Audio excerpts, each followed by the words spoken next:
மூன்றாவது பிரசவத்தீட்டு. ஒரு பெண்ணுக்கு பிரசவத்தின் காரணமாக ஏற்படக்கூடிய உதிரப்போக்கு, அதை பிரசவத்தீட்டு மாதவிடாய் போலதான். மார்க்கத்தில் பிரசவத்தீட்டுக்குள்ள சட்டமும் மாதவிடாய் சட்டத்தை போலதான். ஒரு பெண் பிரசவத்தீட்டின் போது, அந்த பிரசவ ரத்தம் இருக்கும்போது அந்த பெண் உறவு கொள்வது, கணவரோடு சேருவது கூடாது. மற்ற விஷயங்கள் எல்லாமே மார்க்கத்தில் அனுமதிக்கப்படுது. அப்போ உடல் கொள்வது, நோன்பு வைப்பது, தொழுவது, தலாக் சொல்வது, தவாப் செய்வது, குரான் ஓதுவது, மஸ்ஜித் தண்ணீர், இது அனைத்துமே தடுக்கப்பட்டதாக உலமாக்கள் மாதவிடாய் சொன்ன பல விஷயங்களை இதிலையும் குறிப்பிட்டிருக்கிறாங்க. ரத்தம் நின்ற பிறகு மாதவிடாய் பெண்ணை போலத்தான் ஒரு பிரசவ உதிரப்போக்கு இருந்த பெண்ணும் குளித்து கொண்டு தொழ வேண்டும். மாதவிடாய் பெண்ணை போல நோன்பை மட்டுமே கதா செய்யும். அந்த நோன்பு கதா செய்ய முடியாத அளவுக்கு ஒரு பெண்ணுக்கு உடல்நிலை இருந்துச்சுன்னா விடுபட்ட அந்த நோன்புக்கு ஒவ்வொரு நோன்புக்கும் பகரமாக ஒரு ஏழைக்கு உணவளித்து ஃபித்யா கொடுக்கும். இது பிரசவத்தீட்டு அல்லது கர்ப்பிணியாக இருந்து பிறகு பாலூட்ட தாயாக்கூடிய இருக்கக்கூடிய தன்னுடைய உடலுக்கும் தன் குழந்தையின் உடலுக்கும் ஏதாவது ஆபத்து, உடல் ரீதியான பிரச்சனையின் காரணமாக இருக்குன்னு பயந்தால் மட்டும்தான் இந்த சட்டம். இல்லை அந்த பிரச்சனைலாம் இல்லைன்னா நோன்பு வைப்பது தான் சிறந்தது, அந்த பெண் நோன்பு வைக்க வேண்டும். இல்லை முடியாத பலவீனம் இருந்துச்சுன்னா ஒரு நோன்பு போகிறோம், ஒரு ஏழைக்கு ஒரு வேலைக்காவது உணவளிக்கும். அது உணவாக கொடுக்க முடியாத போது அரிசி, கோதுமை இந்த மாதிரி 550 கிராம் அளவுக்கு ஒவ்வொரு நோன்பு கணக்கிட்டு மொத்தமாகவோ அல்லது தனித்தனியாக பிரிச்சோ கொடுத்துடலாம். தொழுகையை கதா செய்ய வேண்டியதில்லை. மாதவிடாய் பெண்ணை போலவே பிரசவத்திட்ட பெண்ணும் தொழுகை கதா செய்ய தேவையில்லை. இந்த பிரசவ ரத்தம்ங்கிறது கர்ப்பப்பையில் இருக்கக்கூடிய தேங்கி இருந்த ரத்தம். இதனுடைய அதிகபட்ச கால அளவு பெரும்பான்மையான உலமாக்களுடைய கருத்துப்படி 40 நாள்கள். இமாம் திர்மிதி ரஹிமஹுல்லாஹ் குறிப்பிடுறாங்க. சஹாபாக்கள், தாபியன்கள், இன்னும் அவர்கள் பின்னால் வந்த உலமாக்கள், இமாம்கள் அனைவருமே இதில் ஒருமித்த கருத்து கொண்டிருக்கிறாங்க. அதாவது 40 நாள்கள் தான் அப்படிங்கிறதுல கருத்துருபாடே இல்லை. அதனால் அதிகபட்ச நாள் 40 நாள் தான் ஒரு பெண்ணுக்கான பிரசவ ரத்த உதிரப்போக்குக்கான நாள். இதற்கிடையே தூய்மை அடைந்து விட்டால் தொழுது விட்டு குளித்து விட்டு தொழுகை ஆரம்பிச்சாங்க. ஒரு பெண்ணுக்கு 30 நாளில் முடிஞ்சிருச்சு, அதற்கு பிறகு ரத்தம் வருவது நின்றுச்சு, அவளுக்கு தெரியுது அப்படின்னா குளித்து விட்டு தொழுகையை ஆரம்பித்து விட வேண்டும். அது 30 நாளாக இருக்கலாம், 20 சில்லறை இருக்கலாம், 35 நாளாக இருக்கலாம். இதற்கிடையே நின்று விட்டாலே அவள் ஆரம்பித்து விடுவாள்.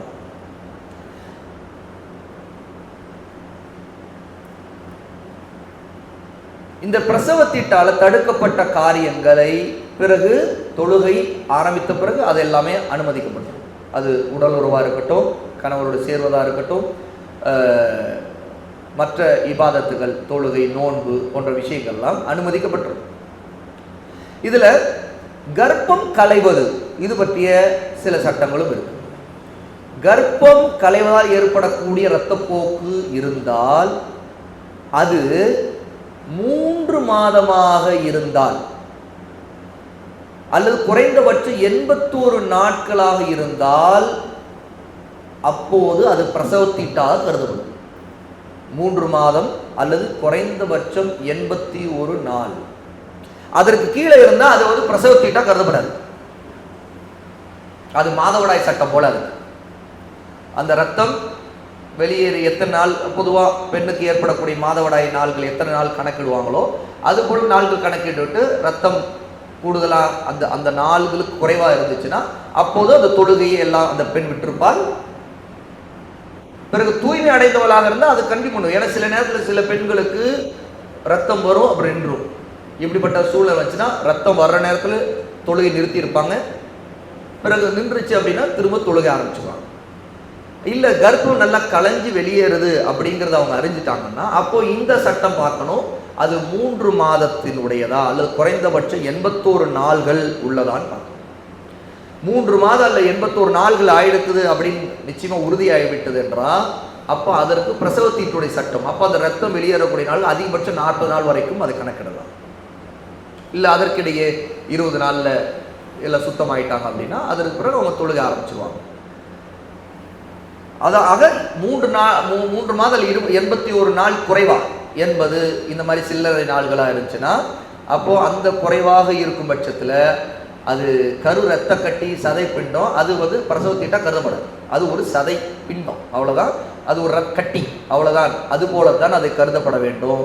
ஆக அந்த நேரத்தில் அவர்களுக்கு அந்த எத்தனை நாள்கள் அந்த ரத்தம் வெளியேறுது அவங்க அறிகிறாங்களோ அப்போ அந்த மாதவிடாய் கணக்குப்படி கணக்கிட்டு அவங்க சுத்தமாயிட்டு அதற்கு பிறகு தொழுகையை நோன்பை அவங்க தொடங்கணும்.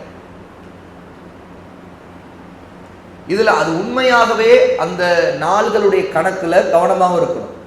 சில நேரத்துல அந்த நாள்கள்ல சில நேரத்தில் லைட்டா ரத்தம் படுகிறதா அறிந்தால் அந்த ரத்தம் எப்படிங்கிற தன்மையும் பார்க்கணும். அது சில நேரத்தில் மாதவிடாய் ரத்தமாக உறுதியாக இருந்தால் மாதவிடாய் கணக்கிடும். இதை மாதவிடாய் ரத்தம் மாதிரியே இல்லை இது அப்படின்னா அது மாதவிடாய் ரத்தம் இல்லை. அப்போ தொழுகையையும் நோன்பை விடக்கூடாது, தொழுகையை விடக்கூடாது. ஏன்னா அது ஒரு பெண்ணுக்கு தெரியும் இது மாதவிடாய் ரத்தம் போல இல்லை, லைட்டாக ரத்தம் படுற மாதிரி இருக்குது. அது சில நேரத்தில் கருவுக்கு ஏற்படக்கூடிய அந்த கட்டிக்கு ஏற்படக்கூடிய சில தன்மை. அதனால சில நேரத்தில் ரத்தம் லைட்டாக வர்ற மாதிரி இருக்கும், அப்புறம் திருகு நின்றும். சிலருக்கு அந்த மாதிரியான மருத்துவர்கள் சொல்லுவாங்க இது அப்படிப்பட்டது தான் அப்படின்னு சொல்லுவாங்க. அதில் பயப்படாதீங்கன்னு சொல்லுவாங்க, கொஞ்சம் ஓய்வு எடுத்துக்கணும்னு சொல்லுவாங்க. அப்படிப்பட்ட நேரத்தில் அதற்காக தொழுகையை நோன்பை விடக்கூடாது. இப்போ இதில் ஷேக் ஃபௌசான் ஹபிதகுல்லா சில சட்டங்களை குறிப்பிடுறாங்க. பெண்கள் சிலர் ரமதானுடைய அல்லது ஹஜ்ஜுடைய காலங்களில் மாதவிடாயை தடுப்பதற்காக மாத்திரைகள் சாப்பிடுறாங்களே, இது பற்றி என்ன சட்டம்? அப்போ ஷேக் ஃபௌசான் குறிப்பாங்க, இது தற்காலிகமாக இருந்தால், இப்போ உதாரணத்துக்கு ரமதான் மாதம் முழுக்க நான் வைக்கணும் விரும்புகிறேன், பார்த்தா சில நாள்கள் தவிரும்போது எனக்கு சிரமமாக இருக்குது பின்னாடி வைக்கிறது அப்படிங்கிறதுக்காக அந்த மாதவிடாயை தள்ளி போட நான் விரும்புகிறேன், அதுக்காக பாதிப்பில்லாத மருந்தை நான் சாப்பிட்டுக்கலாமான்னா அதில் எந்த பிரச்சனையும் இல்லைங்கிறாங்க. அப்படி பாதிப்பு இருக்காது, தற்காலிகமாக தான்.